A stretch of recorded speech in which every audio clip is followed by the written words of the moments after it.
Marc and Mike show. I am Marc DeLucchi. He is Michael Lee. We're going to be running down all the top stories in sports. So, Mike, kick us off. What's the lineup? What are we going to be talking about today?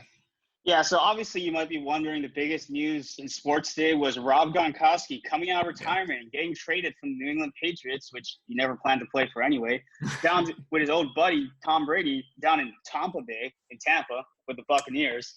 But we'll talk about that more later because later this week, obviously, it's the NFL Draft. We plan to have a lot more coverage on the NFL Draft coming up shortly. Now, one topic we'll start with is interesting announcement from the PGA Tour, obviously golf's top tour.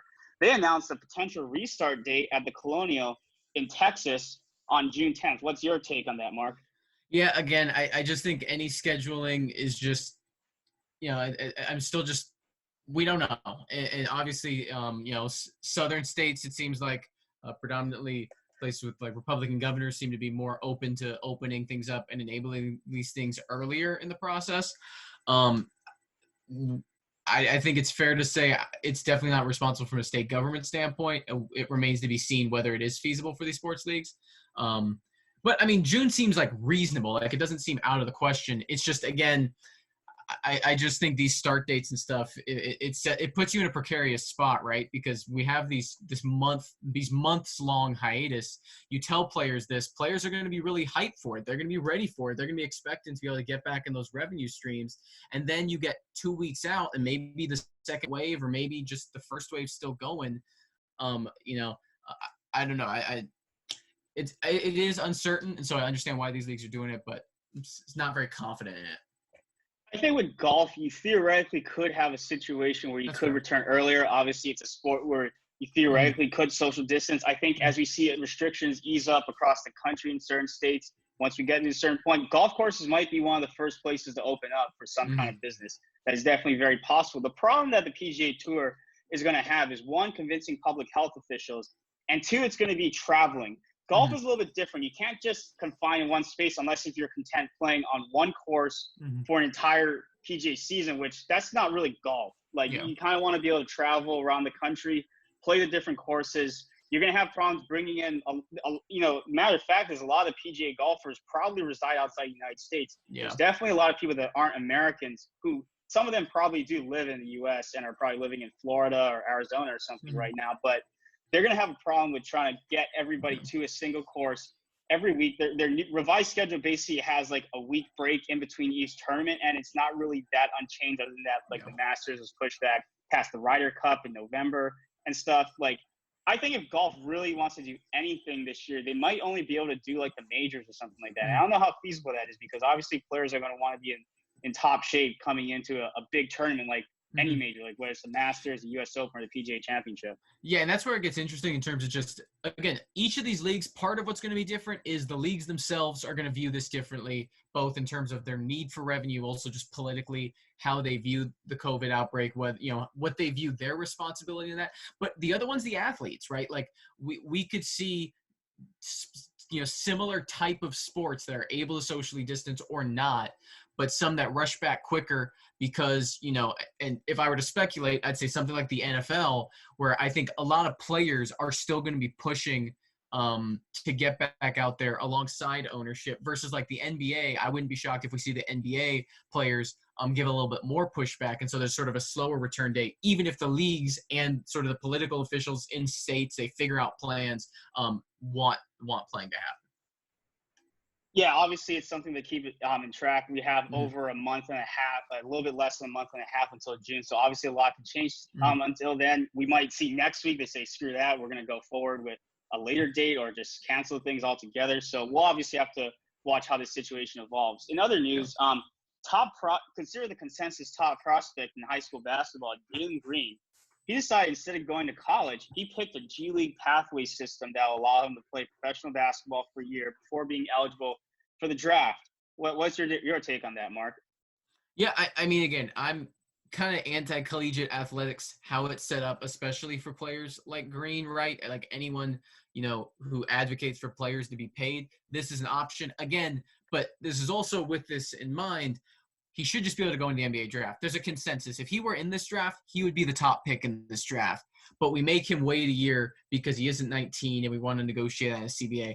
It's really absurd. Like, I mean, it's just stupid when we have these sort of, this is obviously we always have an arbitrary line somewhere, but this just exposes how like sort of pointless it is that he's going to be paid by the NBA to play in an NBA affiliated league, but he can't play in the best NBA affiliated league because they don't want to. But I mean, again, it's good for him. It's another path, further competition for top prospects, because normally they previously just had kind of the international leagues or $75,000 in the G League if they wanted to go this route.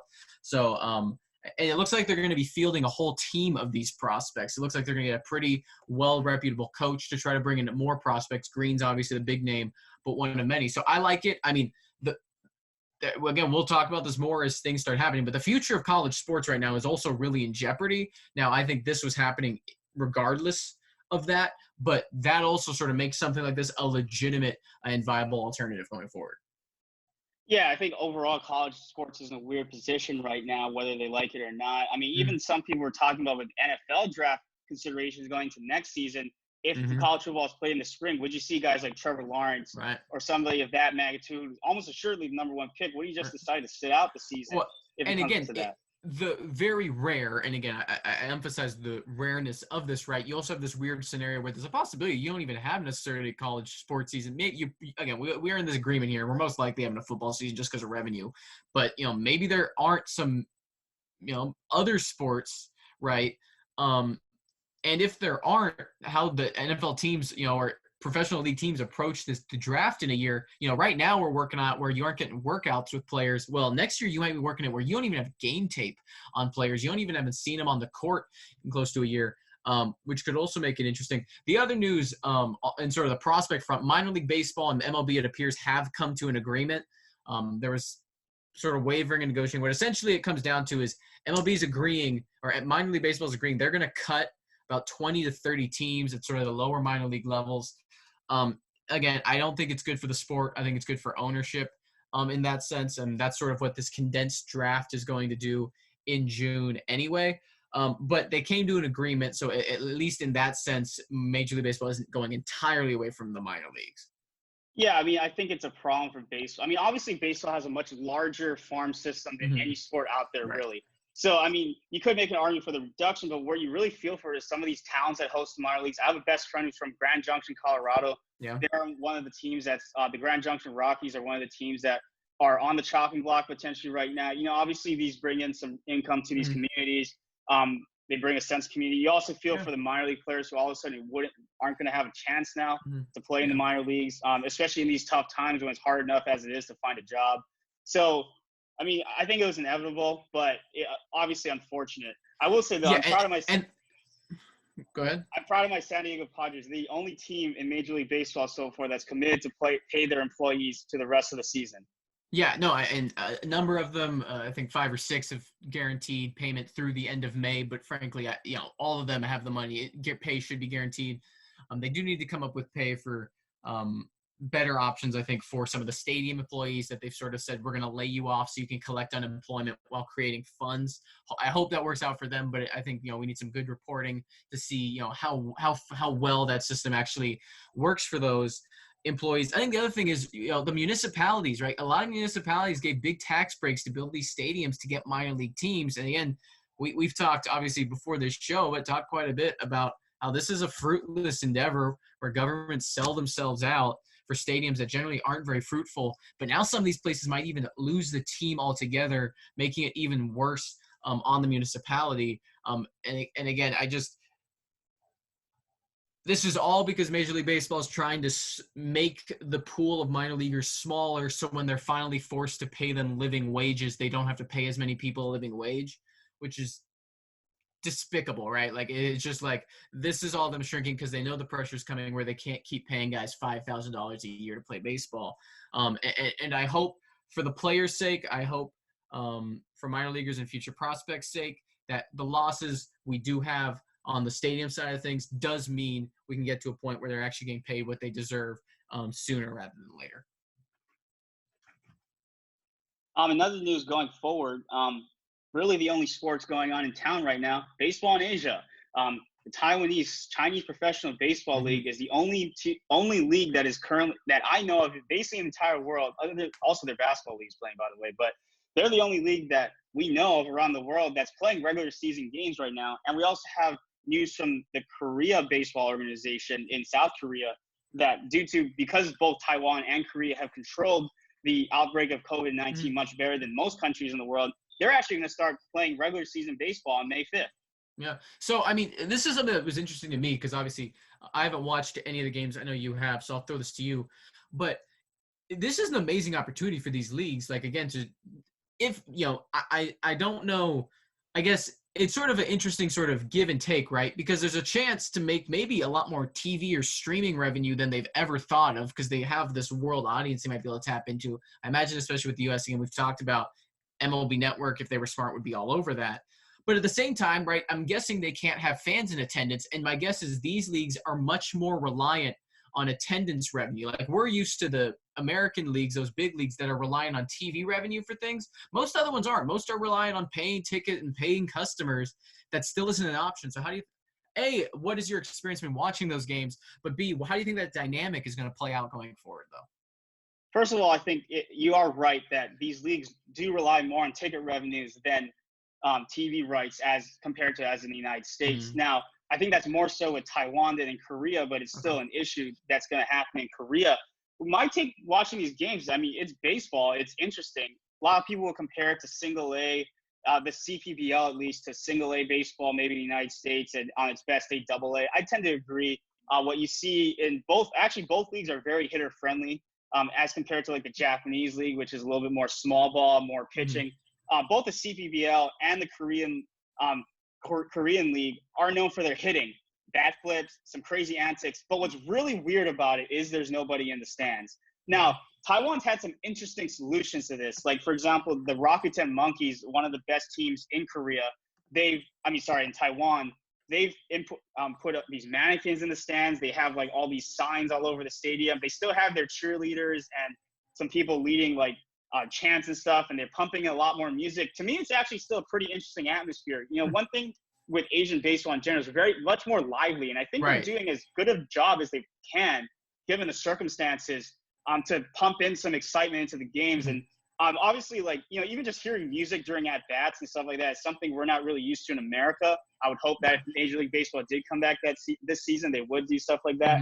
But, I mean, it's led to some really exciting games. Like, I haven't been able to watch the games throughout because of the time zone difference, but one game ended 11-10, and it was a walk-off in the bottom of the ninth. We're seeing some interesting baseball, definitely for sure. And you have a lot of – normally each Taiwanese team, they have maybe one or two import, so like American or Dominican pitchers. Normally, they don't really go to hitting for their import players.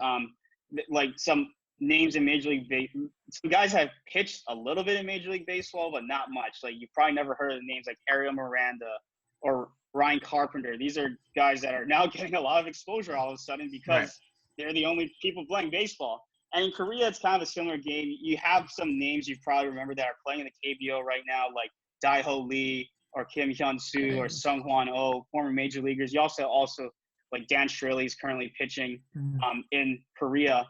But their season is going to be interesting to start on May 5th. Now, in terms of streaming, it's been pretty interesting because Taiwan decided to hire two English-speaking guys to do a test run of a Twitter broadcast. And I thought it went pretty well. It's definitely a lot easier to somebody has really no exposure to the CPBL to learn a lot more about the league.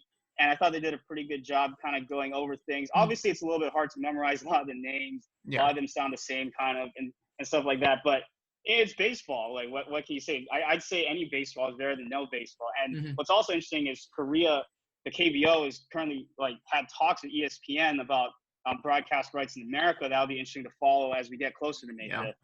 Yeah, I mean, that'd be big for those leagues that, again, still are going to have condensed seasons and, again, aren't going to have attendance revenue. You know, there's obvious potential for a lot of long-term growth. The one thing I will push back on that is that Korea is still actually planning to play a whole season. They're just planning to go into November, and then once they hit the colder months, they're going to play all the games. Domes. This is by playoff time in a dome. This is assuming that nothing crazy happens. Yeah, they have contingency plans to deal with a possible positive case on the teams that could that wouldn't necessarily result in an entire shutdown of the league. But obviously, it's something to consider. Korea, they've come out with more regulations for their players, like they can't spit on the field, they're not supposed to high five, they have to wear masks in the clubhouse, and the only time they don't have to wear a mask is on the field. The umpires are wearing masks and gloves. I was watching one of the warm-up games they're playing right now. That was definitely an interesting sight. Taiwan hasn't really seem like to have as many regulations when it comes to that. They don't seem like they have to.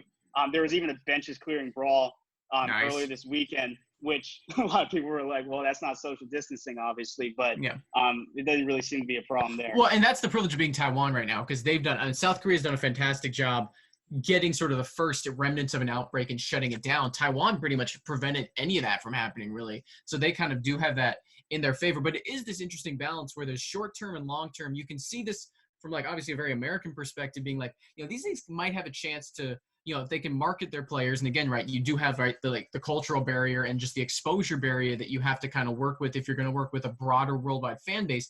But there's maybe potential to build something that might have, exponentially larger potential revenues long term. At the same time, it also might be reasonable to say for these leagues, they got to focus on short-term survival and just getting as much money as they can to sort of make up for any losses that they have. And it also might be reasonable to say, the question is, can these leagues, do they have long-term viability in the United States? Like, can they poach essentially from Major League Baseball, already a shrinking fan base? I don't know the answer to that. I just think it'll be interesting to see if any of the international leagues do attempt, in the event of an upstart, to almost cut into either what college NCAA sports are not doing here or any professional leagues. We saw that a little bit with Carter Stewart, the top 10 draft pick for the Atlanta Braves. He decided to go out to the Fukuoka SoftBank Hawks in Japan. Maybe Korea is more of an option now. I don't think we'll get to the point where Korea is necessarily poaching top talent from the major leagues, or they're poaching a lot of fans whenever Major League Baseball comes back.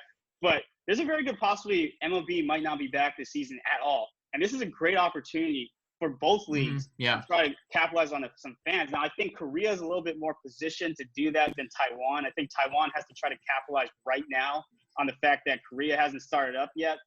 But it's even gotten notice from the president of Taiwan. She tweeted out in English, pleading people around the world, if you want live sports, come to watch the CPBL. Yeah. Well, and the other thing, though, I agree with you. The major leagues, it's probably, it's going to be harder for these leagues to get in. But I think we can agree on this. I'd give less than a 20% chance that we see minor league baseball this year. Yes. Because Major League Baseball has revenue potential. Minor league baseball doesn't. I think it's going to be a lot harder for leagues and teams to convince themselves. And also, you just have more cities involved in minor league baseball, right? Like, you aren't going to be able to bring the number of players. Maybe these other leagues, or maybe not even the other leagues, just stadiums in these regions become proxies almost for, minor league players who, A, might be under contract but can't play, or maybe they end up working out some agreement that allows prospects to go create like a Taiwanese prospect league or a South Korean prospect league, use some of these stadiums, give some of these teams revenue, and maybe different. Again, I mean, there's a lot of weird creative ways to go about this. If these leagues are impatient. One interesting scenario I was thinking about, and I know they're not going to do this, but it would be very interesting. I heard Ji-Man Choi, the player for the Tampa Bay Rays, Korean obviously, is back in Korea and was offered to train, like, just to get some reps during an intra-squad scrimmage with one of the teams there. What if Major League Baseball loans some of their players to this league right now to get some playing time? I know they're not going to do that because obviously there's an injury risk, but honestly, if I was Choi, if that opportunity opened up for me, I would go for it. Well, and that's where, at the very least, for prospects, right, where repetition and reps are so important, you have to think that becomes more viable the longer we get in this. Because, again, think like a team like the Giants, let's say, right? My San Francisco Giants, who are a terrible major league team, not expected to compete this year, but minor league have a lot of prospects. Losing this year doesn't really affect their major league prospects much. In fact, it actually probably helps them lose some contract weight they'd like to move anyway. But at the minor league level, that's reps their prospects aren't getting, and that might set them back in a rebuild. So you wonder if they're looking at creative options. they might be a team. I mean, obviously ownership, I'm sure, is focused on that major league team restarting. But from a front office level, they might be more focused on how can we get these minor league guys reps and make sure they don't lose anything in their player development. This happens in soccer a lot. It's called a loan. Like you loan your player to a different club, and it's basically a developmental contract. Normally, it's like at a lower tier league or something like that. I think there'd be some. I mean, obviously, you don't want to take the opportunities away from a lot of the Korean players and whatnot who have worked so hard to get to opening day this year. But at the same time, it's an interesting possible avenue that some of these leagues can go forward with. Yeah. Before we move on, I want to give a shout out to 2 Taiwanese players. One, a lot of people were joking, was better than Mike Trout, best placed baseball player in the world because he's the only one playing baseball. But Yu Jianzhu, he hit 5 home runs in the first 2 games, I believe. Pretty crazy numbers. He's cooled off a little bit since then, but right now, I mean, obviously we're only 5 games in, but his batting average is at .632. Nice. Another interesting story was Li Lin. So what's interesting about this is Li Lin in Mandarin also kind of means 0 cases. And he had a really good game on the first day ever, where Taiwan reported 0 cases in the country, 0 new cases in the country that day. So that shout out to him. And right now, so far, the Rakuten Monkeys are the top league team in the CPBL. They're 5-0 to start the season. I think they're a really great offensive team, have a lot of pitching problems. One thing I've noticed in the CPBL is the bullpens are pretty thin, and even the starting pitching is a little bit weak at times. So kind of creates some crazy scores. But right now, so far, the Rakuten Monkeys are by far the best team. The second best team is the Fubon Guardians, who are 3-3, but also those 3 losses came to the Monkeys. Gotcha. Yeah. So moving on, shifting to, I think we took a bit more time on that than I think we planned. So I think we can just shift to sort of the other major story that was last week. We wanted to get, if not a live show, something quicker, but, life takes over. It was, schoolwork and other things to do. So the WNBA draft, Mike, I'm going to start before we get into the analysis of it. What did you think just of the production, right? Like this was, at least for me, I'm not sure when the Taiwanese league started, so that might be different. This was really the first live sports related thing I'd really seen since the shutdown. I hadn't watched any of the UFC fights. I didn't watch this. How did you think the production went? And sort of the pros and cons. What do you like? What do you think they could have done differently, maybe? I don't think the production was horrible. I think, especially with the first 5 picks, you saw a pretty organized system of, they understood when the interview was coming. They had pretty good internet connection. It seems like that's going to be something to follow through this, and also the NFL draft coming up.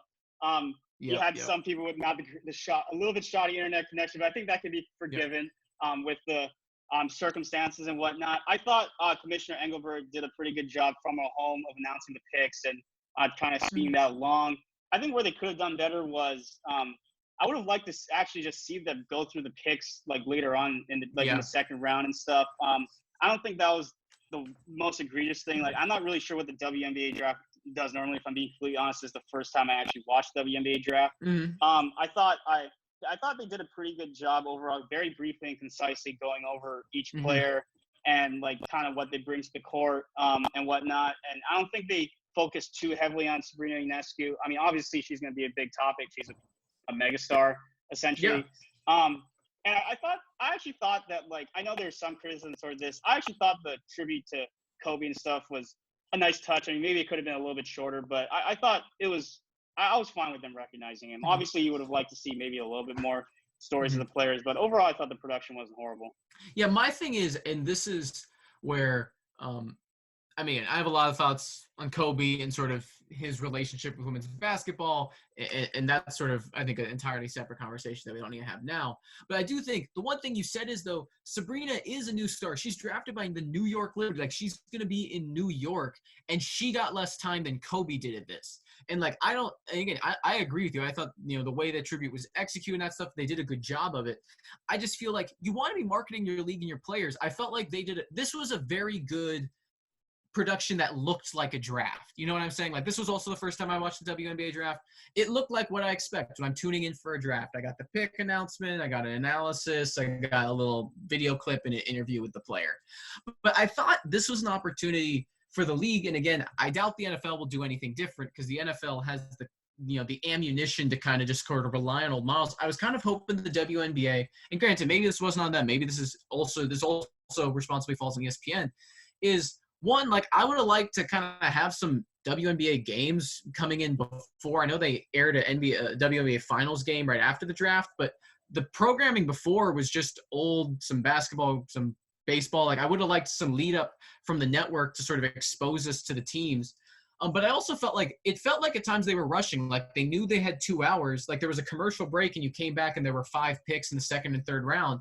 And I understand during the normal draft process, but what are we going to do? The Jordan doc wasn't coming out that night. I felt like they could have stretched that out, and it would have been, enjoyable. Again, like I don't think they interviewed every player, and like I thought this is the time to do that. And again, I don't know if this is a side effect of ESPN not expecting this to be as big a deal. But, normally you get sort of some short kind of documentary stuff on some players we didn't get. My guess is probably they just weren't expecting this to be as big of an event, maybe only in ESPN3, ESPN2. But I would have I felt like I didn't get to know many of the players or many of the teams as well as I thought the WNBA could have capitalized. This was the highest rated draft in years, I believe 130% increase in ratings from last year, which makes sense. It's on the main network. I was kind of hoping for more from that end of it. But from the basketball side, I do want to say this. Obviously, lottery picks, I think, kind of everyone was in consensus, especially starting with, the 2 Oregon players, right, from Ionescu to Sab. Is it Sabally? I think so. To Cox and then to Kennedy Carter out of A&M. I guess, was there anything that stood out to you, any player sort of watching highlights or stuff that maybe fell outside that top 4 or maybe in that top 4, whether it's Carter or someone lower, who you think might, be a little bit of a sleeper there? I think that, there's a lot of good picks, obviously. Like, I don't think I have a problem with how the first 5 or 10 picks went, really. I think it was pretty going to chalk for the most part, at least from what a lot of people were saying. I was surprised. Like, I didn't realize that. I can't remember the last time Ivy League graduate was picked in the top 5 with Bella Allaire. Her father, Marc, played 5 seasons in the NBA. She's a 3-time Ivy League Player of the Year. It's honestly pretty rare that you see somebody from the Ivy League in any sport, whether it's football, basketball, baseball, drafted this high. So that was kind of interesting. Obviously, the one thing that stuck out to me in the draft was how many picks the New York Liberty were able to secure. And they didn't trade them. I was expecting a big trade up, and they didn't trade up. Yeah, they just picked 4 players straight up in the first round, and then another few in the second round, I believe. And I can't remember a time. Obviously, the WNBA is a smaller league, but I can't remember a time when a team had that many picks in one round. That was pretty incredible. Obviously, I know they traded Tina Charles. They're trying to build around Sabrina Ionescu now. They still seem to be a little bit away from contention whenever the WNBA restarts again. But obviously, having Sabrina is a huge get, no matter what. Yeah, and frankly, look, I don't not love the Sabrina pick, but I really love Megan Walker as a player. 6'1" forward at UConn. She was the number 1 recruit in basketball when she committed to UConn originally. Obviously, UConn, the beauty of being in that program for as long as she was, is you aren't necessarily the star of that team to start. You get to grow into your role. But the one thing I know she can do is she can shoot. Last year she shot 40% from 3 on 126 attempts. This year, she shot 45% a year, 45% from behind the arc, 20 points a game, 8 rebounds per game as a forward. To have that kind of shooter, that kind of floor spacer, I just really loved her game, and watching her highlights was one that really stood out to me. I liked, and then to see that get paired with Ionescu, I'm really excited about, for the Liberty as well. I also think, though, just watching this, and this is a thing, right, where if you're used to following American sports leagues, this is where the WNBA is just at a different stage in its development. A lot of players drafted aren't going to make teams because there's such a backlog of talent. You see that here. You're seeing people get picked 35 and 36 or not drafted or in the 3rd, 2nd round. And you're looking at it going, well, that's a really good player. Like, that's probably a board, obviously there's 30 picks in the NBA first round, right? And probably 45, 50 players who make the teams every year in the NBA. That's not how it works in the WNBA because there's only 12 teams, because talent's so much more condensed, and because you have a bunch of great collegiate programs. And so, again, congratulations to all those athletes, whether, who got drafted, to those who didn't get drafted. If you have secured, some kind of invitation agreements or whatever, congratulations on that. But it's really a testament to how much talent there is, and hopefully that league continues to grow and build off this. Yeah, I think what's going to be interesting too with the WNBA to see going forward is that a lot of even the top players, they end up going over to Europe or China or something in the off season. WNBA offseason at least to go and earn some more money, because they actually earn more money a lot of times in like the Russian league or the Chinese league than they do in WNBA. Now, how would that be affected by this whole pandemic? When did maybe those leagues will actually start up earlier? Like, wouldn't it be totally shocked? That's a good point. A Chinese women's league starts up before the WNBA ever does. There's also more opportunities probably for those that might not end up making a roster to try to go overseas and play, and then maybe they'll get a shot at WNBA down the road. Obviously, something interesting to watch. This was a great opportunity for the WNBA to shine. I think they got more awareness towards the league. Certainly, you and I would have never watched WNBA Draft probably if it wasn't on such of a pedestal as it was this time. But yeah, it'll be interesting to see what they do with this going forward. Obviously, they're kind of hand-tied because when are they going to start? Nobody really knows. There's even been ideas floated where the WNBA would play, if the NBA somehow comes back, and they would play double headers with that. There's all kind of ideas being tossed around. Yeah, and again, I feel like the NBA has always treated the WNBA like its stepchild. I think that's, just inappropriate from obvious, the implications of that standpoint, but also from a business standpoint. Like, the NBA really doesn't seem to treat the WNBA like it's an investment, which it is. And again, basketball is a very popular sport, and in all contexts. And I do think giving it in different kinds of products is appealing to people.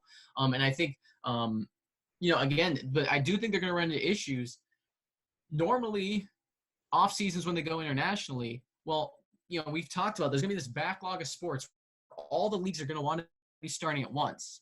Players might have to choose between the International League and the WNBA. The WNBA isn't paying their bills, right? The WNBA doesn't have as high salaries as they should be, as they deserve. Now, is the NBA going to be willing to say, we're willing to give a bump in WNBA salary? I doubt that.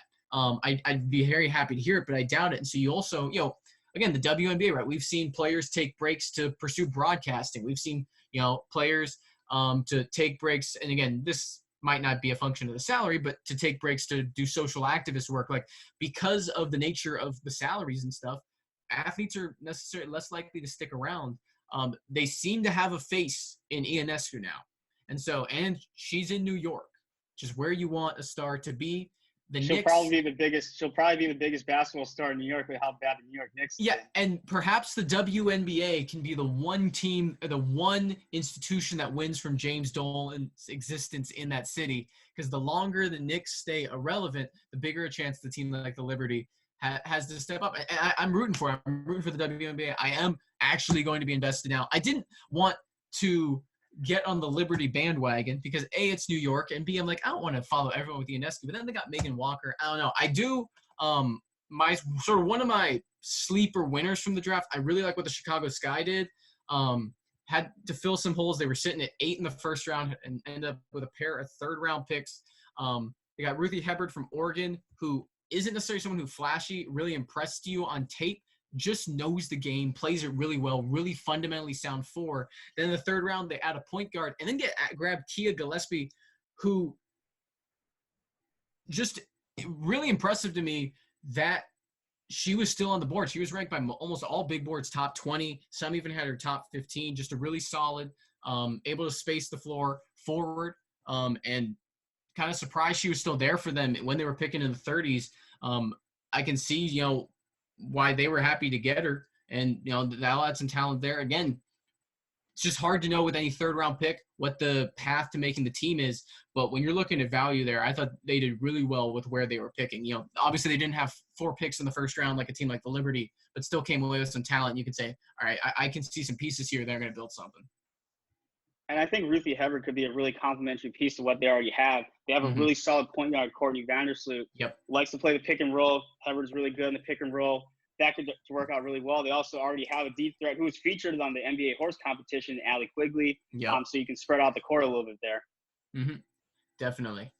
So looking ahead this week, I think we're going to hit up the NFL draft. We're seeing if we can do a live show. I at least want to try to do something for the first round. If not, we'll probably do just like immediate reaction shows right after, record them, post them up. We'll get to it. We're going to at least do one for, whether the first round or the whole draft, but we might even do one a day depending on how things play out, because we're going to be wasting our time watching that anyway. So might as well give you guys some content to talk about anyway. So thank you again for joining us. I think we went longer than planned, but shorter than usual, which is what we were trying to do in the end. For the Marc and Mike Show, follow us on Twitter, Instagram, at Marc and Mike Show. Subscribe to the YouTube channel. Hit that like button. Hit us up with some comments if you want to, too. He's Michael Lee. I'm Marc DeLucchi. Thank you for joining us once again. Thank you, everybody. Stay safe.